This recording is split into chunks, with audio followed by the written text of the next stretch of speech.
안녕하세요, 여러분. 이번 영국과 스코틀랜드 비전 트립에서 저희가 배우는 내용을 간략하게 설명드릴 43기 김준이라고 합니다. 목사님을 포함한 저희 14명은 이번에 종교개혁사를 공부하며 장로교가 어떻게 시작되었는지 알아보고 그에 대한 종교개혁지를 탐방하기 위해 영국과 스코틀랜드로 떠나게 되었습니다. 자, 그럼 바로 시작해볼게요. 교회 역사는 초대교회사, 중세교회사, 종교개혁사 이렇게 순서가 나눠지게 되는데요. 중세시대 때엔 성상을 숭배하고 황제의 권한이 신격화되며 그에 반해 성경은 권위가 한없이 낮아지던 시대였습니다. 그러면서 성경에 대한 왜곡이 생기고 구원에 대한 오해가 생겼죠. 그에 대한 반감과 의문을 가진 루터는 성경을 읽고 연구하기 시작했습니다. 구원에 대한 오해와 성상 숭배, 그리고 황제의 권한이 신격화된 것을 무너뜨리기 위해서였어요. 1519년 비텐베르크 성당에 95개조 의견서를 낸 루터는 3년 후 보름스에서 열린 종교회의에서 의견서를 내라고 명령받았으나 이를 거절하였고 그렇게 종교개혁은 시작되었습니다. 종교개혁은 성경 번역의 역사라고도 말할 수 있는데 여기서 우리 모두가 익숙한 이름이 나옵니다. 바로 칼빈인데요. 그는 교황이 없어지고 국가 그리고 가정의 개혁이 필요하다며 자신의 뜻을 내세워 교황의 권위를 부정하고 성경의 권위를 높였습니다. 그럼 종교개혁은 왜 일어났을까요? 르네상스 시대의 계몽사상으로 인해 인문학이 발달되어 역사도서, 철학도서, 그리고 소설을 접하게 된 사람들은 지식을 얻으며 젠틀해졌고 철학적 사고를 갖게 되어 자연스레 자유평등을 주장하게 되었는데 이것이 바로 프랑스 혁명의 시초가 됩니다. 인문학적 선두주자인 에라스무스는 인간은 타락함으로써 도덕성이 더욱 필요하다. 우리는 죄에선 스스로 건질 수 없고 약화되기 마련이기에 사람은 도덕적으로 살아야 한다고 주장했습니다. 저희는 약 8번에 걸쳐 모임을 하며 종교개혁가 6명에 대해 공부했는데요. 이 영상의 핵심이라 할 수 있는 부분이니 얼른 본론으로 들어가 소개해드리겠습니다. 먼저 존 낙스는 16세기의 스코틀랜드에서 종교개혁 운동을 주도했습니다.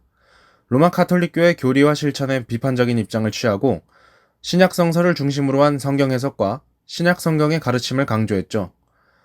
또한 스코틀랜드 장로교의 교리적인 기반을 마련하였고 장로교의 핵심 가치와 원칙을 정립하는 데 기여하여 장로교의 조직과 질서 발전에도 중요한 역할을 하였고 교회의 조직적인 발전과 효율성을 증진시켰습니다.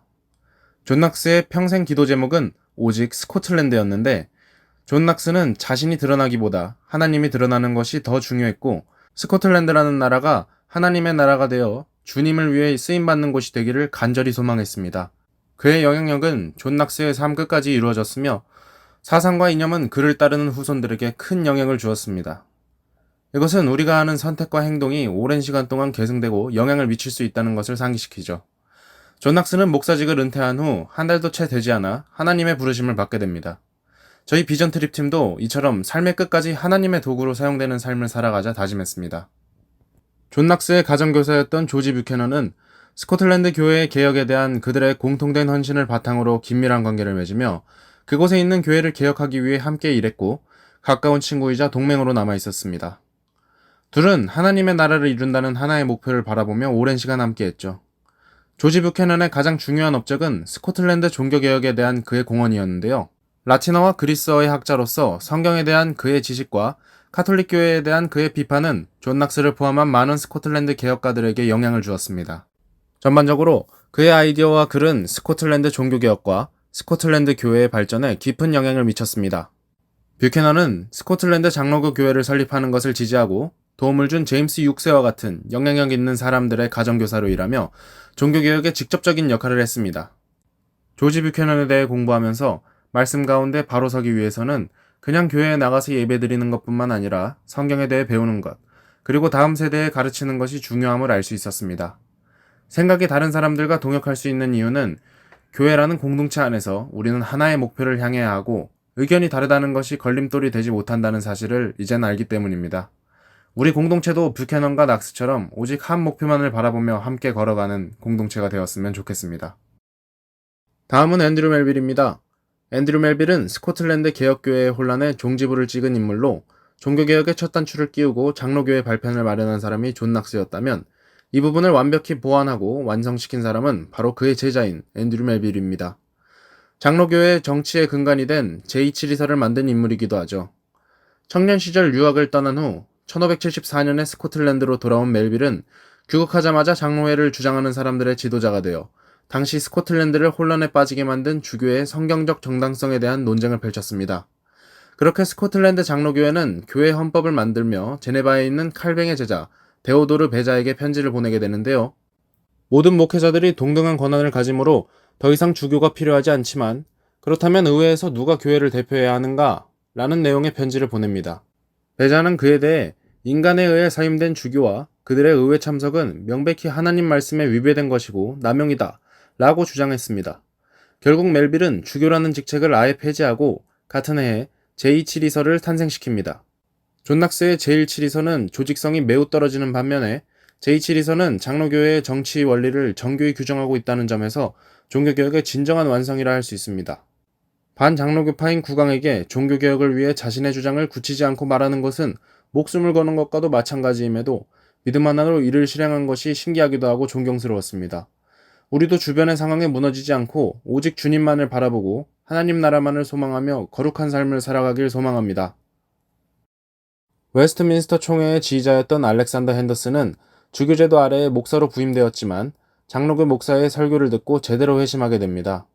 조용한 곳을 좋아하고 혼자 있는 것을 좋아했지만 점차 퍼스 총회, 국민언약 등 중요한 사건에서 스코틀랜드 교회의 지도자로 지냈고 주교전쟁 및 웨스트민스터 총회에 큰 영향을 미친 핸더슨은 죽기 전까지 하나님의 종으로 살아가 지금까지 장로교에서 중요한 위치를 차지하고 있는 웨스터민스터 표준문서를 앞장서서 만든 인물입니다.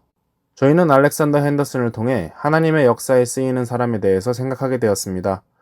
전혀 생각하지 못했던 일들을 하고 있다는 핸더슨의 회고처럼 우리의 길을 이끄시는 주님을 더 신뢰하며 성실해야 함을 느꼈고 핸더슨의 그런 변화가 우리가 이번 비전 트립에서 느껴야 할 개혁이라고 느꼈습니다. 우리가 지금 살아가며 겪는 것들이 하나님의 계획 안에 있는지 우리는 알지 못합니다.